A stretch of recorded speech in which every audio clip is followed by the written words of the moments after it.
Hola, soy Victoria Cáceres, escritora y lectora. Hoy les voy a leer un cuento de Ángeles Mastretta, que es una escritora mexicana, de su libro Mujeres de Ojos Grandes.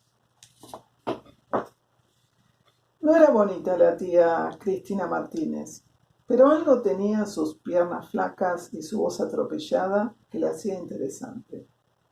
Por desgracia, los hombres de Puebla no andaban buscando mujeres interesantes para casarse con ellas, y la tía Cristina cumplió 20 años sin que nadie le hubiera propuesto ni siquiera un noviazgo de buen nivel.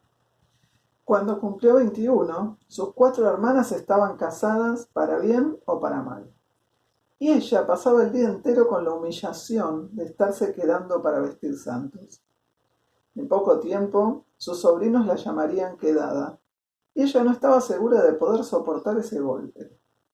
Fue después de aquel cumpleaños que terminó con las lágrimas de su madre a la hora en que ella sopló las velas del pastel, cuando apareció en el horizonte el señor Arqueros. Cristina volvió una mañana del centro, a donde fue para comprar unos botones de concha y un metro de encaje, contando que había conocido a un español de buena clase en la joyería La Princesa. Los brillantes del aparador la habían hecho entrar para saber cuánto costaba un anillo de compromiso, que era la ilusión de su vida. Cuando le dijeron el precio le pareció correcto, y lamentó no ser un hombre para comprarlo en ese instante con el propósito de proponérselo algún día. Ellos pueden tener el anillo antes que la novia, hasta pueden elegir una novia que le haga juego al anillo. En cambio, nosotras solo tenemos que esperar. Hay quienes esperan durante toda su vida y quienes cargan para siempre con un anillo que les disgusta. ¿No crees?, le preguntó a su madre durante la comida. Ya no te pelees con los hombres, Cristina, dijo su madre. ¿Quién va a ver por ti cuando me muera? Yo, mamá, no te preocupes, yo voy a ver por mí.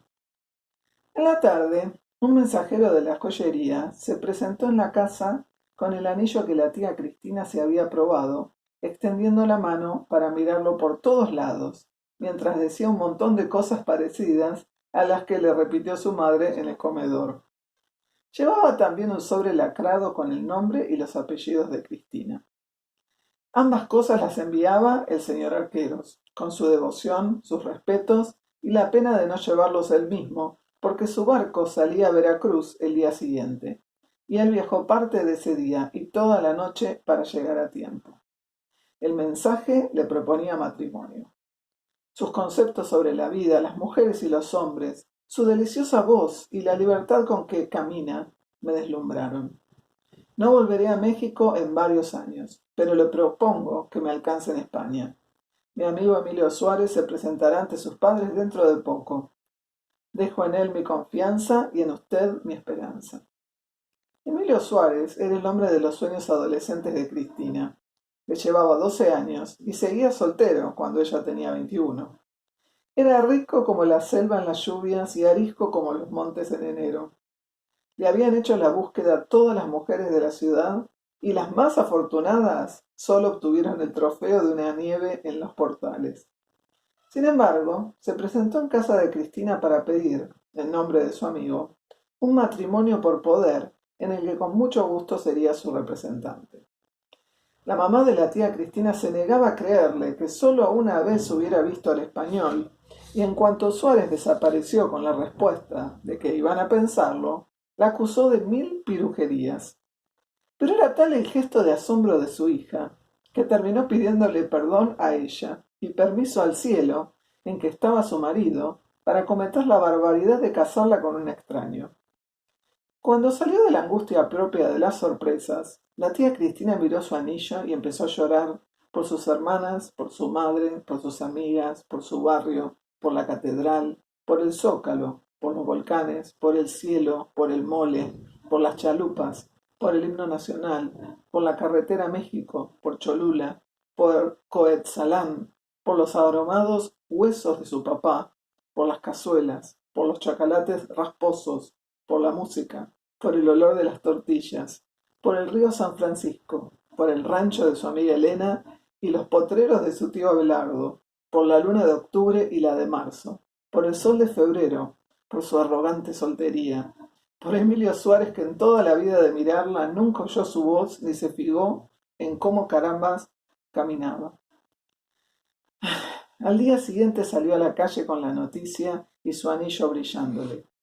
6 meses después se casó con el señor Arqueros frente a un cura, un notario y los ojos de Suárez. Hubo misa, banquete, baile y despedidas. Todo con el mismo entusiasmo que si el novio estuviera de este lado del mar. Dicen que no se vio novia más radiante en mucho tiempo. 2 días después, Cristina salió de Veracruz hacia el puerto, donde el señor Arqueros con toda su caballerosidad la recogería para llevarla a vivir entre sus tías de Valladolid. De ahí mandó su primera carta, diciendo cuánto extrañaba y cuán feliz era. Dedicaba poco espacio a describir el paisaje apretujado de casitas y sembradíos, pero le mandaba a su mamá la receta de una carne con vino tinto que era el platillo de la región, y a sus hermanas 2 poemas de un señor García Lorca que le habían vuelto al revés. Su marido resultó un hombre cuidadoso y trabajador, que vivía riéndose con el modo de hablar español y las historias de aparecidos de su mujer, con su ruborizarse cada vez que oía un coño, y su terror porque ahí todo el mundo se cagaba en Dios por cualquier motivo, y juraba por la hostia sin ningún miramiento. Un año de carta fue y vino antes de aquella en que la tía Cristina refirió a sus papás la muerte inesperada del señor Arqueros.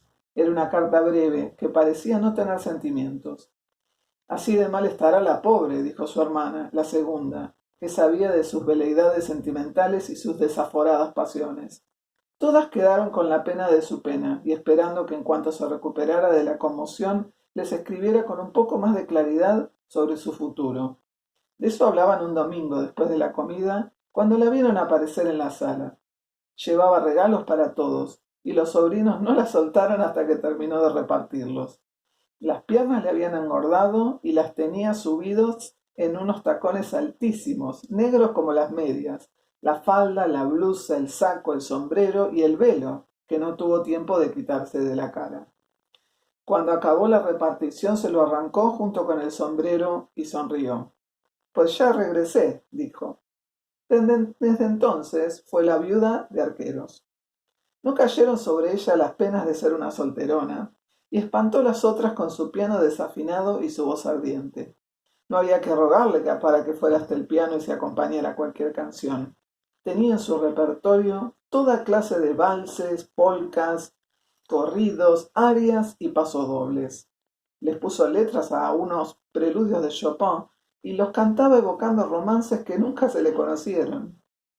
Al terminar su concierto dejaba que todos la aplaudieran y tras levantarse del banquito para hacer una profunda caravana, extendía los brazos, mostraba su anillo y luego, señalándose a sí misma con sus manos envejecidas y hermosas, decía contundente: y enterrada en Puebla.